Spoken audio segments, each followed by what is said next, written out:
Assalamualaikum warahmatullahi wabarakatuh. Perkenalkan, nama saya Rudia Puspitasari dengan NIM 22316903010. Perkenalkan, nama saya Mirina Wanasari dengan NIM 223169035. Kami di sini akan mempraktikkan langkah-langkah konseling gizi. Selamat menonton.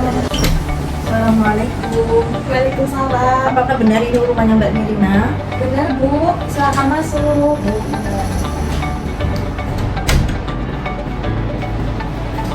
Baik Ibu, dengan Ibu siapa? Dengan saya Rudia Puspitasari. Oh, baik. Di sini dengan sendirian ya? Iya Bu, saya sendiri guys. Baik, sebelumnya perkenalkan, nama saya Mirina Wanasari. Salah satu ahli gizi di rumah sakit Maboro ya Bu ya. Sebelumnya bagaimana yang Ibu bisa membuat Ibu ke sini? Jadi gini Mbak, saya tuh dari rumah sakit. Saya disuruh menuju ke rumahnya Mbak Mirina. Apakah itu menjadi suatu Membawa berat. saya boleh lihat ya Bu ya selanjutnya. Ini Mbak, surat keterangan. Itu sebenarnya saya akan dulu. Sebelumnya saya ingin membantu Ibu mencari solusi terkait masalah Ibu sebelumnya. Tenang saja ya Bu, di sini semua data yang dibicarakan akan terjaga kerahasiaannya. Baik, sebelumnya Ibu sudah mengukur tinggi badan dan berat badan. Sudah Mbak. Sudah, baik. Jadi kalau boleh tahu apa yang mendorong Ibu untuk datang kemarin untuk melakukan pemeriksaan Ibu?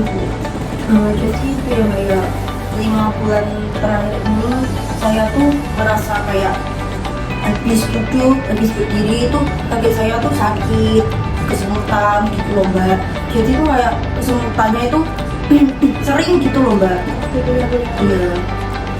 Terus di sini saya bertanya ya Bu ya mengenai kebiasaan Ibu, pola makan Ibu, apa saja yang dikonsumsi Ibu setiap harinya, mulai dari karbohidrat, lauk hewani, lauk nabati, sayuran dan buah-buahan ya Bu ya.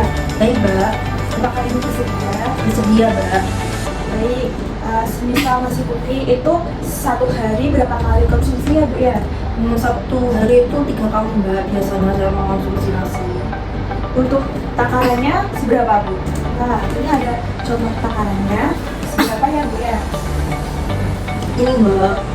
Yang B ya Bu? Iya. Jadi,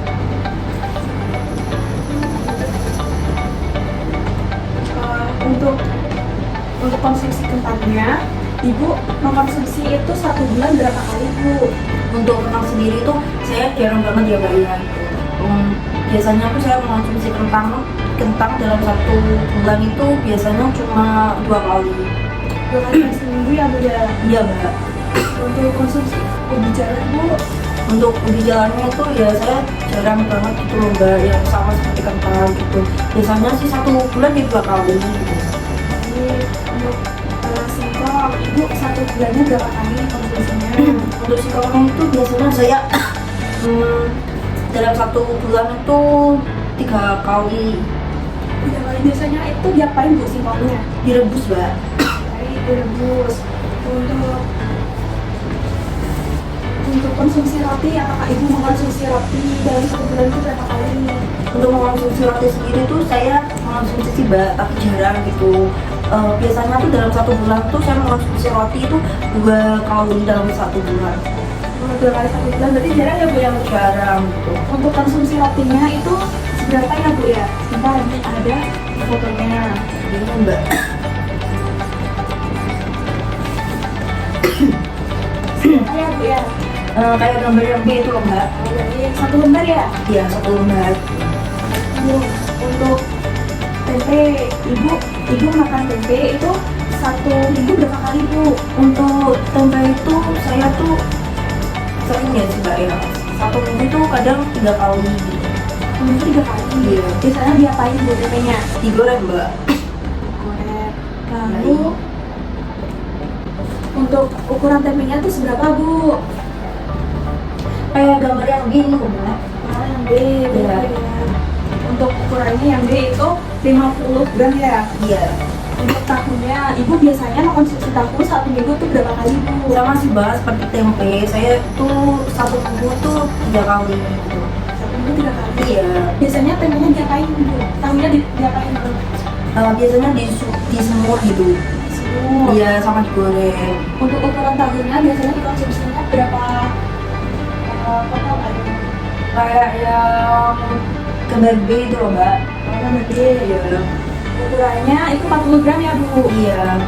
Jadi untuk kacang hijau, Ibu biasanya konsumsi kacang hijau itu 1 bulan berapa kali? Untuk kacang hijau ya mbak ya, itu biasanya tuh saya kan dalam 1 bulan tuh kadang 3 kali sih mbak, itu dibuat bubur gitu loh.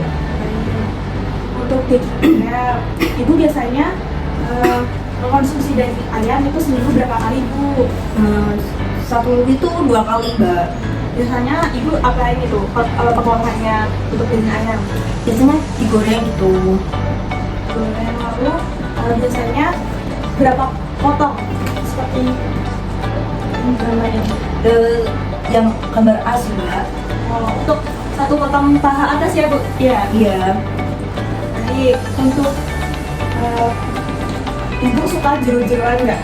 Suka sih mbak, itu malah kayak jeroan tuh kayak enak gitu loh, saya sering mengkonsumsi gitu.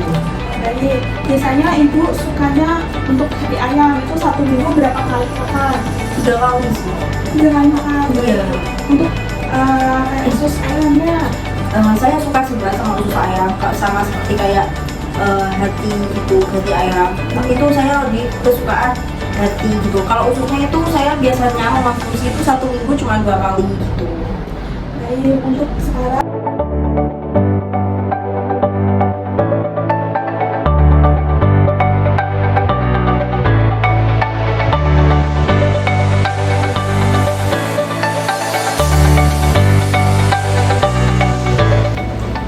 Baik, Ibu sudah selesai ya. Saya menanyakan pola makan Ibu dalam kurun waktu tertentu.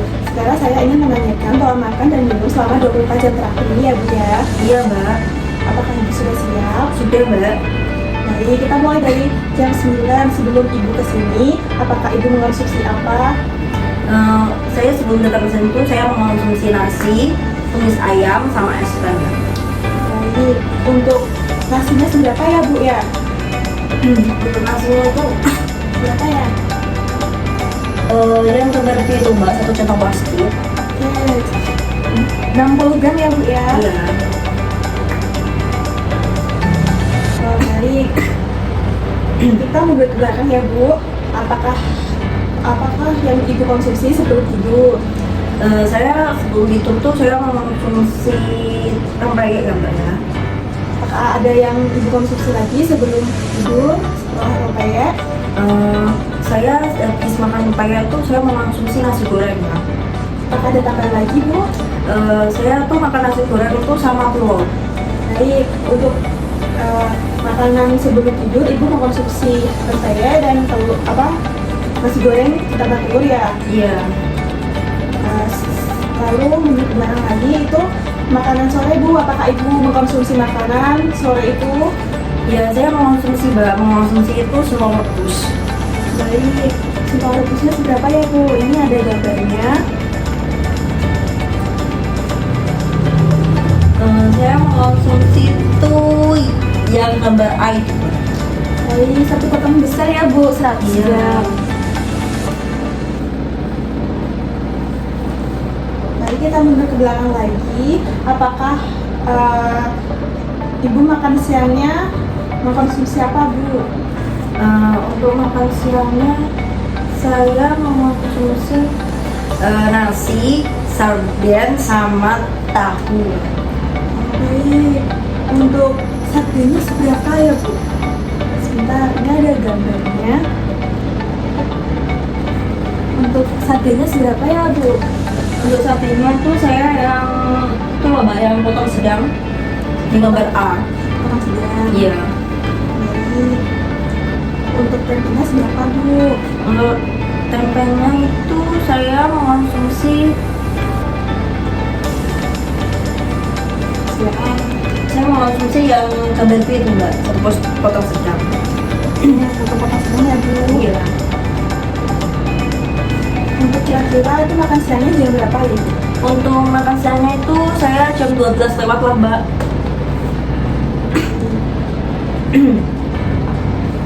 Untuk sebelum makan siang, apakah ibu mengkonsumsi makanan lain? Iya, saya mengkonsumsi buah pepaya. Untuk ukuran porsi buah pepayanya seberapa ya bu? Ya, satu potong lah 100 graman. Untuk sarapannya, ibu mengkonsumsi apa ya bu? Untuk sarapannya saya mengkonsumsi nasi kangkung sama tahu. Untuk ukuran tahunya seberapa bu? Untuk ukuran tahunya itu satu potong sedang sih mbak. 40 gram ya bu ya? Iya. Jadi saya tanya apakah yang kemarin ibu konsumsi itu semuanya makanannya tuh habis? Untuk makanan yang kemarin itu saya habis sih mbak, nggak ada yang bersisa. Untuk minum air putih ibu, tadi ibu mengatakan pada pagi hari ibu mengkonsumsi air putih. Itu seberapa ya bu air putihnya? Ukurannya itu 185 ml itu mbak. Oh ya, 185 mili. Baik, makasih ya bu ya. Iya. Baik, untuk menanyakan pola makan kebiasaan ibu dan konsumsi selama 24 jam, saya ingin menanyakan budaya sekarang. Apa ada budaya yang ada di sekitar ibu atau di lingkungan ibu? Oke ya mbak ya. Di daerah saya tuh ada tradisi budaya yaitu bukasan. Apa sih bu bukasan itu?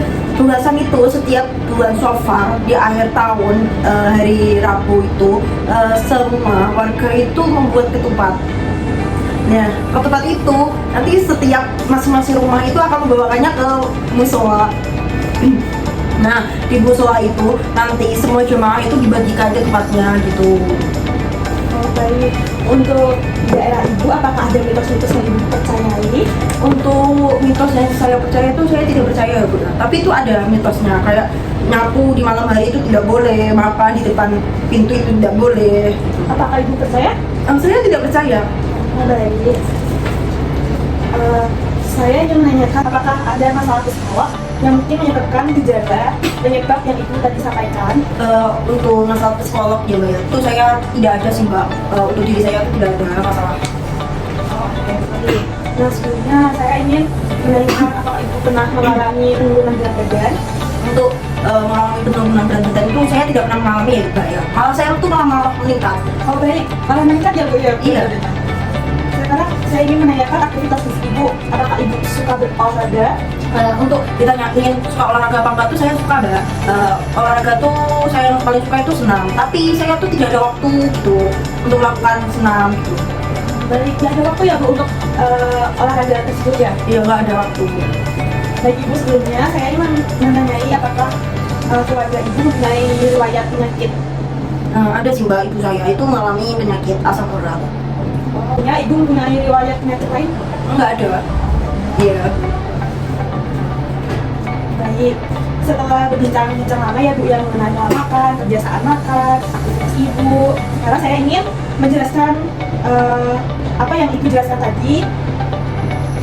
Dan untuk pengukurannya, untuk tinggi badan ibu yaitu 155 cm ya bu. Iya Bu. Dan berat badannya 53. Itu IMT-nya itu 22. Itu termasuk ke dalam kategori normal ya bu. Iya benar.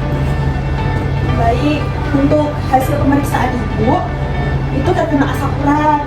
Ibu karena hasilnya tinggi yaitu 14. Itu termasuk kategori tinggi. Sudah termasuk penyakit asam urat dan terkena penyakit asam urat ya bu. Iya Mbak. Dan untuk tadi yang ibu ceritakan mengenai apa saja yang ibu makan, aktivitas apa saja, dan untuk makanan ibu kayak seperti sarden, terus hati ayam, terus apa susu tadi, seperti kangkung, tempe, ibu suka banget ya. Iya. Dan aktivitas ibu itu kurang ya bu ya, karena waktu olahraganya tidak ada.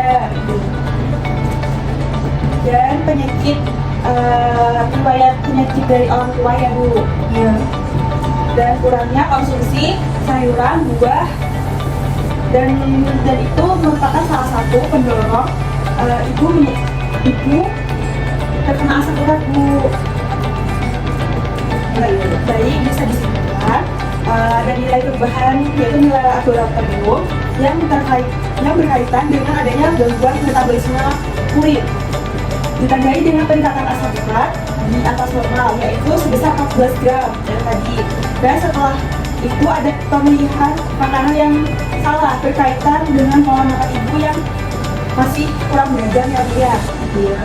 Dan kurang tepat bisa ditandai dengan konsumsi makanan yang tinggi purin yang kayak tadi ya Bu, seperti jeruan, sarden. Tadi itu merupakan salah satu makanan yang tinggi purin.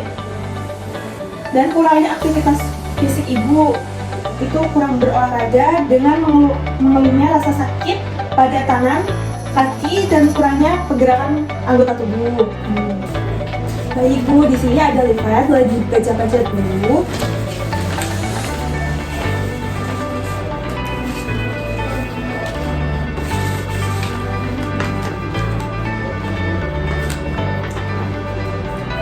Sekarang saya ingin menjelaskan mengenai asam urat itu sendiri ya Bu ya. Untuk asam urat sendiri untuk batas wanita itu 2-8, untuk laki-laki 2-8,5, dan ibu tadi 14. Itu termasuk tinggi ya Bu ya kadar asam uratnya.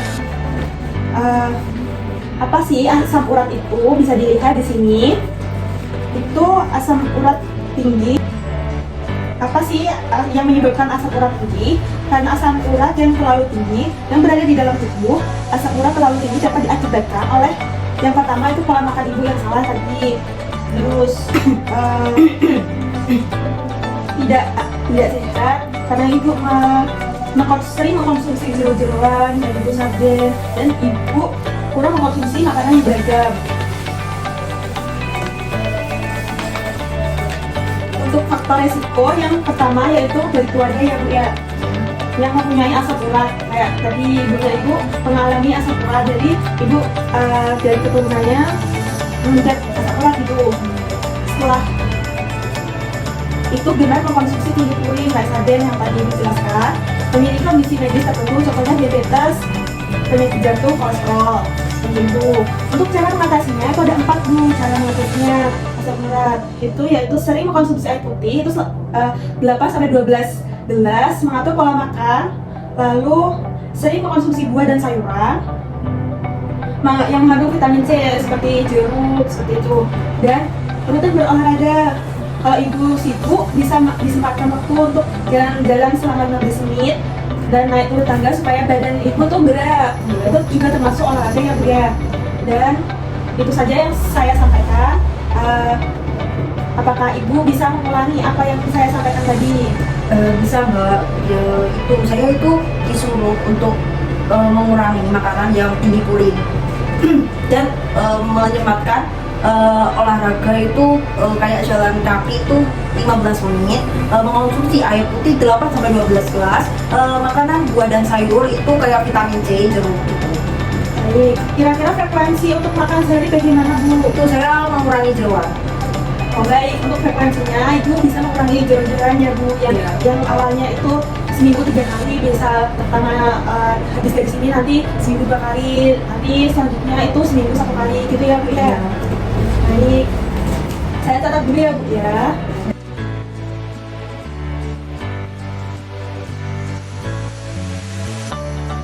Baik, saya catat dulu. Nanti kita evaluasi selama 1 bulan apakah sudah berjalan atau belum, untuk kita bicarakan di pertemuan selanjutnya ya Bu. Baik Mbak. Nanti kalau ada yang kurang paham, ibu bisa menghubungi saya. Baik. Baik, ibu ini rujukannya.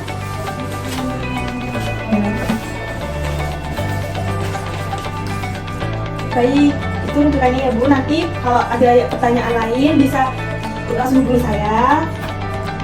Baik ibu, semoga cepat sembuh keluhan yang dirasakan, dan semoga keluhannya cepat hilang ya Bu. Iya Mbak. Dan bisa menjaga pola makan. Aktivitas fisiknya ditambah lagi ya Bu. Baik Mbak. Jadi sudah selesai untuk konsultasi pada pagi hari ini. Terima kasih ya Bu. Iya Mbak, sama-sama. Itu tadi video langkah-langkah konseling gizi. Kami mohon maaf jika ada kesalahan. Wassalamualaikum warahmatullahi wabarakatuh.